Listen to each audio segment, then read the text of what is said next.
Olá, internautas conectados da DMTV, estamos de volta com o DM Entrevista. Eu recebo hoje aqui nos estúdios do DMTV a Anete Guimarães, que veio participar do seminário que acontece na Radiação Espírita, justamente em comemoração dos 60 anos da criação da Radiação Espírita. E é um prazer recebê-la aqui, seja bem-vinda. Muito obrigada, o prazer é nosso, é uma grande alegria estarmos com vocês. Bom, eu ia apresentar, eu estava até conversando com ela aqui um pouco antes, ia apresentá-la e fiquei até um pouco confuso em como apresentar a Anete. Ela é realmente uma pessoa que deve ter feito tudo isso em várias vidas, mas não, foi tudo em uma só vida. Ela que é uma estudiosa e hoje em dia, hoje ela veio justamente em Goiânia agora fazer um seminário sobre neuroplasticidade autodirigida. Você pode mudar se quiser. Mas um pouco antes de falar sobre esse tema, eu queria que você mesmo se apresentasse, dissesse por onde você já andou até chegar onde está. Você definiu bem, eu sou uma estudiosa, eu sempre gostei, a curiosidade pode definir a minha personalidade. Então, desde criança, eu tinha um interesse muito grande por tudo. Então, quando a gente faz aquele primeiro teste vocacional, né, você pode fazer o que você quiser. E eu me dediquei a várias áreas. Então, eu estudei medicina, depois fui para filosofia, me apaixonei pela filosofia, fiquei muito tempo na filosofia. Atualmente eu estou cursando psicologia, estou adorando psicologia, mas eu vou fazer matemática também, que eu amo matemática. Aí, assim, eu gosto de tudo. Aí a pessoa, o que você queria fazer? Eu queria que meu marido ficasse rico. Aí eu ia fazer faculdade, eu ia fazer geologia, história, passear pelas diversas áreas do conhecimento. Mas, sem brincadeira, meus pais eram espíritas. Então, a questão da imortalidade da alma me interessava bastante, mas numa abordagem diferente. É aquela coisa, isso é verdade ou não é verdade? Se fosse verdade, por que todo mundo não sabe disso?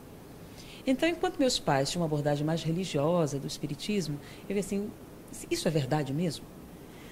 Eu achava que sim, porque eu tive a convivência com diversos médiums. Eu conheci Divaldo Pereira Franco, um médium de efeitos físicos. Eu conheci Júlio César Grande Ribeiro. Eu tive a experiência de várias, no início, né? Minha mãe também era médium. Então, eu tinha certeza de que aqueles fenômenos eram autênticos. Mas as outras pessoas não. E eu achava que se eu provasse que aquilo era real, talvez esclarecesse. Então, eu me dediquei à parapsicologia no início. Pesquisar os fenômenos paranormais, se aquilo existia ou não existia. Fiz o curso do Padre Quevedo. Isso nunca existe. Ele é um professor excelente. Nossa, o trabalho dele de hipnose. Eu fiz o curso de hipnose justamente para entender os processos do inconsciente, que algumas pessoas julgam fenômenos paranormais e não são. Então, uma boa parte da minha juventude eu dediquei a essa área do conhecimento. Eu participei de muito debate entre ateus e religiosos, participando de fenômenos parapsicológicos ou não.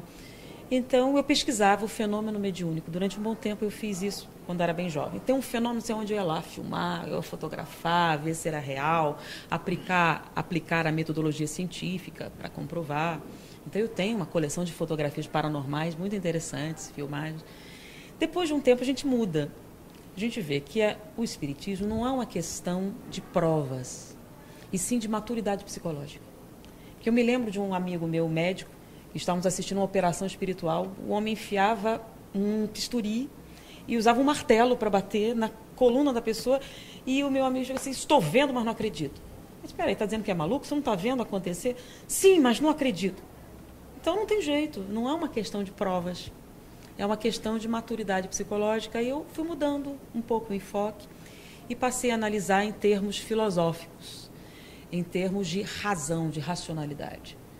Platão define o conhecimento da seguinte maneira: é uma crença verdadeira e justificada. Então, eu sempre pergunto para os espíritos, você acredita em reencarnação? A pessoa, sim. Por quê? Se você não sabe dizer por quê, então não é conhecimento. Se não é conhecimento, não é filosofia. Se não é filosofia, não é espiritismo. É só uma crença que você tem. Bom, e a neuroplasticidade autodirigida? Você pode mudar se quiser, ou seja, essa última frase descreve exatamente muito bem o que é essa neuroplasticidade autodirigida, mas onde surgiu e como se trabalha isso? Eu sempre tive um interesse muito grande pelo cérebro, o funcionamento. Eu sou extremamente pragmática, eu tenho que ver a coisa funcionando. Então, é muito comum as pessoas falarem do Evangelho, felicidade, caridade, mas como explica a pessoa, como é que eu faço para conseguir isso? Ser melhor, ser mais feliz? Então, tem muitas pessoas falando a respeito da promoção individual, mas não explica como você faz isso. Como eu faço para ser mais feliz se minha vida é infeliz? Como eu faço para superar a dificuldade se eu estou vivenciando isso nesse momento? Mas de uma maneira prática, eficaz, e não aquela linguagem metafórica muito bonita que você acha lindo na hora que você escuta, mas você chega em casa e esquece. Não, ele falou muito bonito. O que foi que ele disse? Não lembro. Então, a neurociência está numa época maravilhosa, descobrindo as emoções no cérebro, as motivações dentro do cérebro, de maneira mecânica, de maneira objetiva, de uma maneira mais eficaz, se você tem por interesse mudar sua vida. Esse trabalho de neuroplasticidade está baseado no estudo de Jeffrey Schwartz, que é um dos mais eminentes cientistas na área do transtorno obsessivo-compulsivo. Transtorno obsessivo-compulsivo são comportamentos incontroláveis, que você não é capaz de modificar. Então, são vícios, são determinados comportamentos compulsivos, né? Então, existe isso na área de comportamento, mas também na área mental. Por exemplo, você teve 5 casamentos e os 5 acabaram pelo mesmo motivo. Porque você separou e casou com a mesma esposa. Por que que você cria para você esse tipo de circunstância? Uma vez nós tivemos, nosso professor era também, nosso professor de psiquiatria, era diretor do Instituto Médico Legal no Rio de Janeiro. E uma paciente chegou para fazer um boletim, porque ela tinha apanhado do marido. Então, a gente fez o boletim para ela pedir uma separação judicial. Então, ela fez, a gente fez, corpo de delito, né, que chama. E ela foi.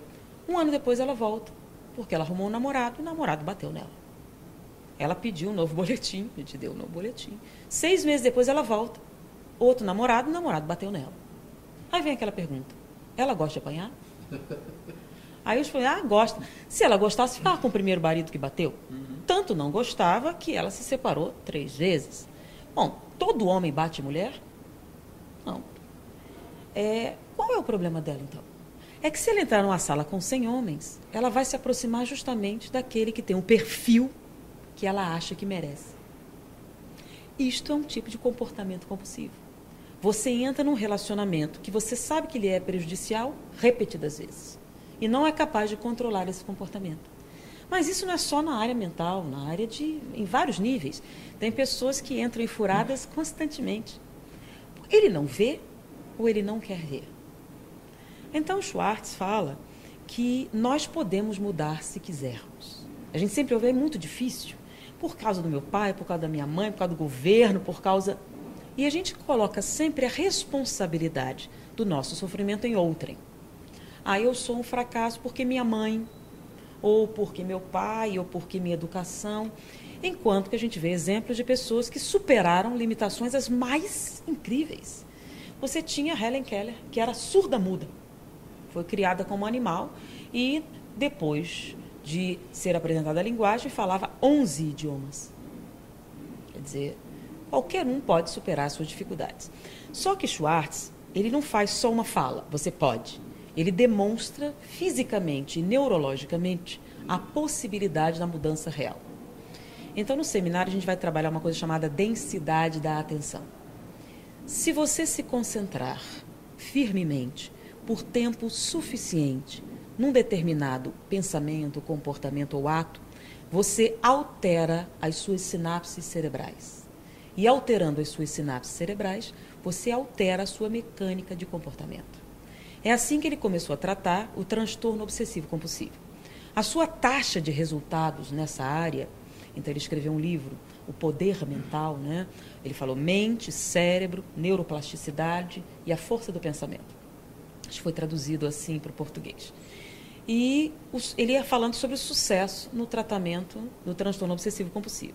Ele chegou a tal grau de resultados que ele se tornou embaixador na área do transtorno obsessivo-compulsivo internacional. Nas reuniões internacionais para falar sobre transtornos mentais, ele é o porta-voz internacional, e principalmente na Grã-Bretanha, sobre essa área. Então, ele é a maior autoridade na área no momento. Então, a gente está baseando-se no trabalho dele para demonstrar algumas teses espíritas. Por exemplo, lei de causa e efeito. A causa do nosso sofrimento está em nós mesmos. Nós somos os agentes da nossa felicidade ou da nossa infelicidade. Não é Satã, não é Deus, somos nós. E o Espiritismo diz que nós somos responsáveis. Então, algo que aparentemente é uma injustiça social vem do processo reencarnatório. Você tem diversas vidas e você vai criando o seu sofrimento. Mas isso não é determinante. Você pode mudar se quiser, hoje. Então, você pode alterar o seu padrão de comportamento, ao seu sofrimento, inclusive suas doenças. Porque já está mais do que demonstrado que o nosso sistema imunológico, ele obedece também ao nosso padrão emocional.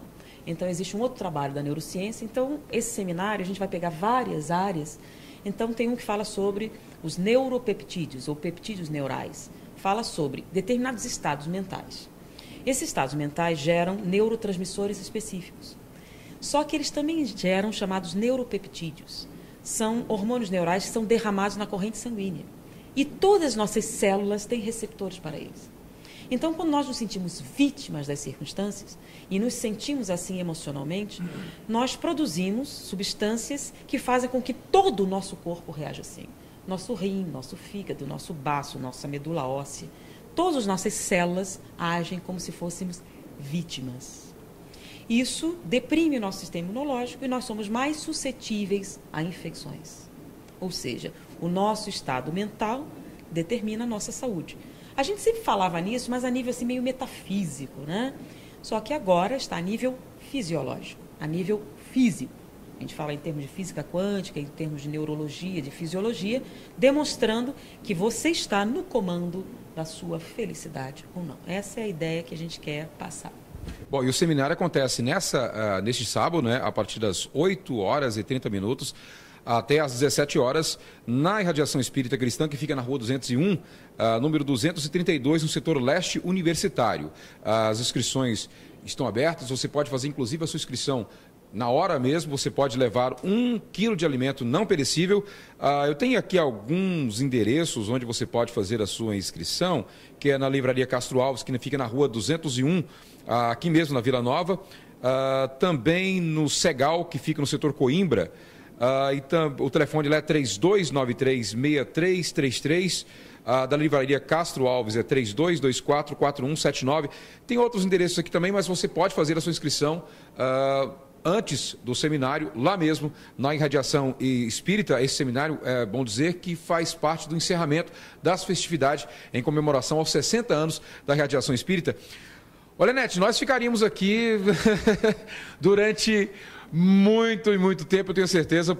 Primeiro, por conta enfim, ela sabe do que fala, até porque a gente viu no começo aqui, ela tem conhecimento de causa. Já perambulou pela medicina, pela filosofia, agora é matemática, né? Está querendo também mexer com as estatísticas. Adorei conhecer você, eu tenho certeza que o nosso internauta também, que não conhecia e passa a conhecer agora, vai passar a procurar saber um pouco mais sobre o seu trabalho, que é muito bacana. Eu queria agradecer demais a sua presença, viu? Muito obrigada a vocês e vocês que estão usufruindo dessa oportunidade da internet. Aproveitem, nós estamos vivendo uma época maravilhosa, a época da democratização da informação. Antigamente, para você ter acesso ao conhecimento, só uma elite, uns poucos, e você era eliminado dessa possibilidade se você nascia com menos condições financeiras. Hoje, você pode aprender o que quiser, onde quiser. Você quer aprender tailandês? Senta no YouTube, tem aula de tailandês. Você quer aprender um idioma, você quer aprender sobre uma cultura, você quer aprender sobre ciência, você pode, você tem esse direito. Então, vamos aproveitar mais profundamente essa chance, né?